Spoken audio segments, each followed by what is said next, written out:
Hey, it's Kesha. Welcome and welcome back. We're on our next reading in the Aquarian. It's chapters 167 and 168. So let us begin as we do by first closing our eyes, taking a deep breath in, and letting it out. Another deep breath in and out. With each breath, just begin to feel yourself becoming more and more present in your body. Feel your sits bones in your seat. If you're sitting up in a chair, feel your feet flat on the floor.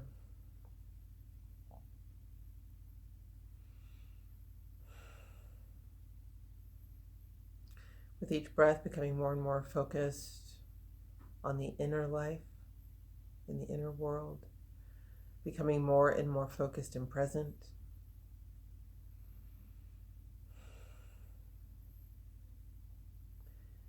Gently and lovingly call all of your power back to yourself. Call all of your power back to your body, all of your energy back to your body.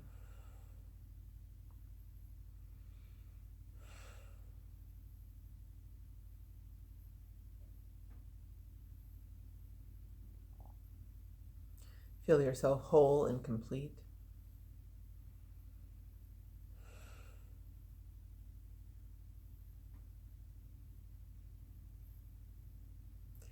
Any cares or concerns or any worries that are on your heart, breathe them all in on an in-breath. And on an out-breath, breathe them out into spirit to be returned back to source.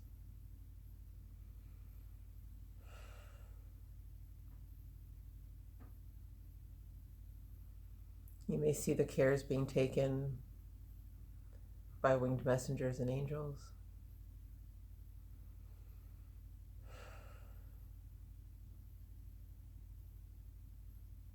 Know that the universe has it all in control.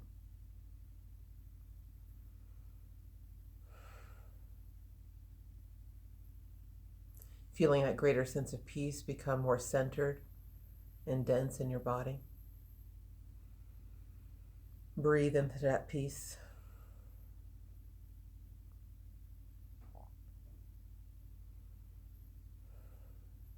If you feel like there's anything attached to you that shouldn't be, anything that's not for your highest and best, anything that is not of you, just ask it to release now and go back to source.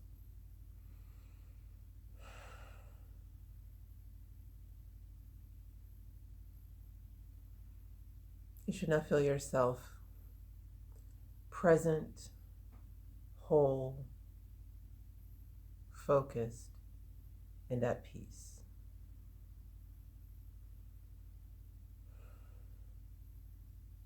Breathe that in. Now see a gentle column of light coming down over you. And breathe in that light, becoming one with it.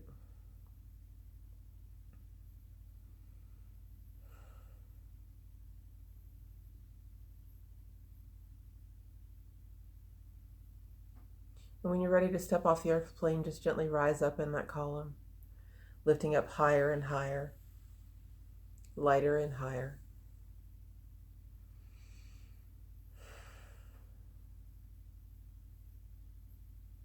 Into that space where we are surrounded by love, connectedness, support, divine substance all around. When you're ready, come to our space in the grove and we'll begin our reading. Gently open your eyes. I do so love these little meditations.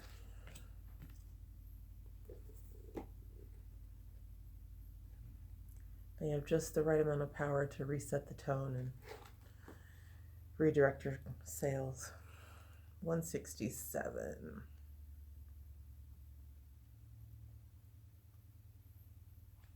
I'm really enjoying our reading as well. It's difficult on the heart, but it's also good for the soul. 167, 168. Into the palace of the Roman governor the Jews would not enter lest they become defiled, and be unworthy to attend the feast. But they led Jesus to the palace court, and Pilate met them there. And Pilate said, "Why this commotion in the early day? What is your prayer?" The Jews replied, "We bring before you an evil and seditious man. He has been tried before the highest council of the Jews and has been proven traitor to our laws, our state, and to the governor of Rome. We pray that you will sentence him to death upon the cross." And Pilate said, "Why do you bring him unto me? Go to and judge him for yourselves. You have a law, and by the sanction of the Roman law, you have a right to judge and a right to execute." The Jews replied, "We have no right to execute a man upon the cross. And since the man is a traitor to Tiberius, our counselors believe that he should meet the most humiliating death, the death upon the cross." But Pilate said, "No man can be found guilty of a crime by Roman law until the testimony all is in, and the accused has been permitted to defend himself. And so I will take your bill of charges with the evidence you have and judge by Roman law." The Jews had made a copy of the accusations in the language of the Roman court, and they had added to the bill, "We charge that Jesus is an enemy of Rome, that he demands that men shall pay no tribute to Tiberius." And Pilate took the bill.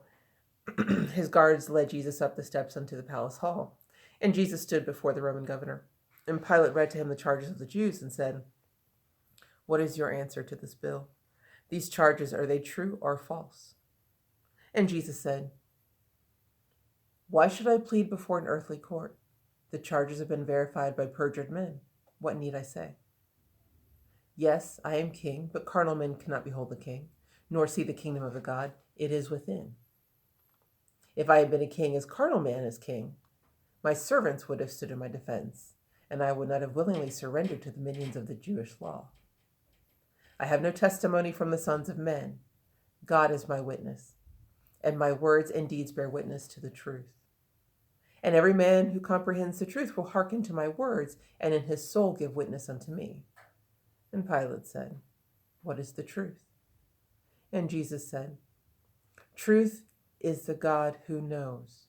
It is the changeless one. The holy breath is truth. She changes not and cannot pass away." And Pilate went again unto the Jews and said, "This man is guilty of no crime. I cannot sentence him to death." And then the Jews grew boisterous. They cried aloud and said, "Our council surely knows. The wisest men of all the land have found him guilty of a score of crimes. He would pervert the nation of the Jews, would overthrow the Roman rule and make himself the king. He is a culprit come from Galilee. He must be crucified." And Pilate said, "If Jesus is from Galilee, he is subject to the governor of Galilee, who should be a judge." Now, Herod had come down from Galilee and with his suit was in Jerusalem. And Pilate sent to him the Lord in chains. He also sent a copy of the charges and of the testimonies of the Jews and asked that he would pass in judgment on the case. And Herod said, "I have heard much about this man, and I am pleased to see him in my court." And then he asked the Lord about his claims, about his doctrines and his aims. And Jesus answered not a word, and Herod was enraged. He said, "Do you insult the ruler of the land by answering not?" And then he called his guards and said, "Take you this man and torture him until he answers me." The guards took Jesus, and they smote him, mocked him, wrapped him in a royal robe. They made a crown of thorns and put it on his head. They put a broken reed into his hands. And then they said deridingly, "All hail, thou royal king. Where are your armies and your guards? Where are your subjects and your friends?" But Jesus answered not a word. Then Herod sent him back to Pilate with this note of courtesy: "Most worthy counselor of Rome, I have examined all the charges and the testimonies that you sent me regarding this seditious man from Galilee. And while I might adjudge him guilty of the crimes as charged, I yield to you my rights as judge because you are superior to me in power. I will approve of any judgment you may render in this case." Now Pilate and the Tetrarch had been foes, but the experience of this hour destroyed their enmity, and they were friends in after days. When Jesus had been brought again to Pilate's court, the Roman governor stood forth before the accusers of the Lord and said, "I cannot find this Nazarene to be a criminal as charged. There is no evidence that he should suffer death, so I will scourge him well and let him go." The Jews cried angrily, "It is not meet that such a dangerous man should live. He must be crucified." Then Pilate said, I bid you wait a little time. And then he went into an inner room and sat in silent thought.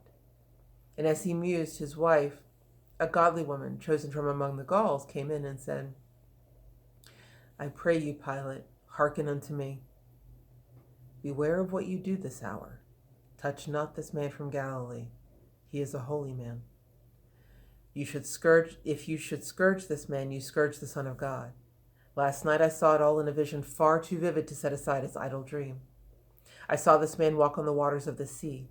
I heard him speak and calm an angry storm. I saw him flying on the wings of light.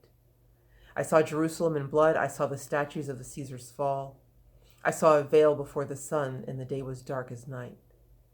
The earth on which I stood was shaken like a reed before the wind. I tell you, Pilate, if you bathe your hands in this man's blood, then you may dread the frowns of great Tiberius and the curses of the senators of Rome. And then she left, and Pilate wept. A superstitious people are the Jews. They have a faith that they have borrowed from the idol worshippers of other lands, that at the end of every year they may heap all their sins upon the head of some man set apart to bear their sins. The man becomes a scapegoat for the multitudes, and they believe that when they drive him forth into the wilds or into foreign lands, they will be released from sin. So every spring before the feast they chose a prisoner from the prisons of the land, and by a form of their own, they fain would make him bear their sins away. Among the Jewish prisoners in Jerusalem, there were 3 who were the leaders of a vile seditious band, who had engaged in thefts and murders and rapine and had been sentenced to be crucified. Barabbas Bar Jezia was among the men who were to die, but he was rich, and he had bought of the priests the boon to be a scapegoat for the people at the coming feast, and he was anxiously in waiting for his hour to come. Now Pilate thought to turn this superstition to account to save the Lord. And so he went again before the Jews and said, You men of Israel, according to my custom, I will release to you today a prisoner whom shall bear your sins away. This man you drive into the wilds or into foreign lands, and you have asked me to release Barabbas, who has been proven guilty of a murder of a score of men. Now, hear me, men. Let Jesus be released, and let Barabbas pay his debt upon the cross. Then you can send this Jesus to the wilds and hear him no more. At what the rulers said, the people were enraged. They began to plot to tear the Roman palace down and drive in exile Pilate, and his household and his guards. Then Pilate was assured that civil war would follow if he heeded not the wishes of the mob. He took a bowl of water, and in the presence of the multitude he washed his hands and said, This man whom you accuse is son of most holy gods, and I proclaim my innocence. If you would shed his blood is on your hands and not on mine. And then the Jews exclaimed, And let his blood be on our hands and on our children's hands. And Pilate trembled like a leaf in fear. Barabbas was released, and as the Lord stood forth before the mob, the ruler said, Behold your king. And would you put to death your king? The Jews replied, He is no king. We have no king but great Tiberius. Now, Pilate would not give consent that Roman soldiers should imbue their hands in blood of innocents. And so the chief priests and the Pharisees took counsel to what to do with Jesus, who was called the Christ. Caiaphas said, We cannot crucify this man. He must be stoned to death and nothing more. And then the rabble said, Make haste, let him be stoned. And then they led him forth toward the hill beyond the city's gates, where criminals were put to death. The rabble could not wait until they reached the place of skulls. As soon as they passed the city's gate, they rushed upon him, smote him with their hands. They spit upon him, stoned him, and he fell on the ground. And one, a man of God, stood forth and said, Isaiah said, He shall be bruised for our transgressions, and by his stripes we shall be healed. As Jesus lay all bruised and mangled on the ground, a Pharisee called out, Stay, stay, you men, behold, the guards of Herod come, and they will crucify this man. And there beside the city's gate they found Barabbas' cross. And then the frenzied mob cried out, Let him be crucified. Caiaphas and the other ruling judges came forth and gave consent. And then they lifted Jesus from the ground, and at the point of swords they drove him on. A man, Simon from Cyrene, a friend of Jesus, was near the scene, and since the bruised and wounded Jesus could not bear his cross, they laid it on the shoulders of this man and made him bear it on the way to Calvary.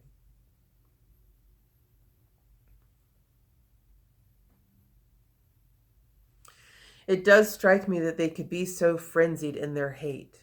You have to wonder where that comes from. I mean, I know the charges, the things that they say. I guess it's just fear of loss of place and power.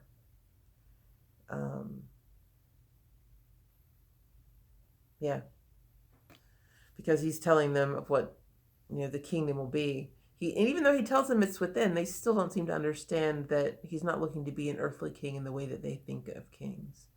But of course, he's questioning their position and making the people question their position, and so they fight back with the only means they have, which is the lowest, and which is violence. So we start 167. We're back to Pilate's, and I don't know if you caught the irony in that beginning where they didn't want to go inside a Pilate's home, being that he's Roman, because then they would be defiled for the Jewish feast, as if wanting to shed the blood of an innocent man wouldn't defile them. Moral codes are a tricky thing when they're written out as a maze, So the Jews, they want crucifixion, which is culturally the most insulting way that you could have crucified somebody, but they're not unable to carry out the sentence themselves. So they're trying to enlist Pilate to do it, but of course he won't. He refuses and washes his hands in public of them and their evil deed. So that's that third trial of Pilate's. And then we get to the fourth trial of Herod, where Jesus doesn't answer the questions, and Herod, of course, gets upset and threatens him to be tortured. And then Herod, of course, denies responsibility for sentencing him as well and sends it back to Pilate, in which case Pilate doesn't find him guilty, so we come back to Pilate, so that's the fifth trial. Pilate doesn't find him a criminal, and this is where his wife comes and speaks to him and says that he is a holy man and she has seen visions of the things that he can do, and that Pilate should not, or Pilate needs to be aware of whatever decision he makes, that if he does this, the blood will be on his hands and he will kill the holy man. So she tells him not to do it. And Pilate is crafty in the ways of laws that he knows. He tries to use their own law to have Jesus exiled, basically, the scapegoat, this idea. But the Jewish mob isn't going to have that. They want blood, they want crucifixion. And so then we get the sixth trial where the people are walking and they see the cross already there, and they decide, okay, we're just going to do it and crucify him. And so then they can barely contain themselves until they get outside the gates before they start to beat him. And he's beaten so badly that he can't carry the cross. And so Simon of Cyrene comes and carries it for him all the way to Calvary. So just a little quick recap on that. Everything was just so straightforward that I don't think there's really much for me to add. Yeah, one word that I did look up, rapine, where they're talking about, let's see, some of the prisoners that had committed theft and murder, and also seizure of other people's property. That's what that word means. For those who like to look things up. Yeah, and then by our stripes we are healed. That's from the book of Isaiah. Yeah, like I said, hard on the heart, but good for the soul. We will be back in our next reading and see where that takes us. I will love you in the meantime. Bye.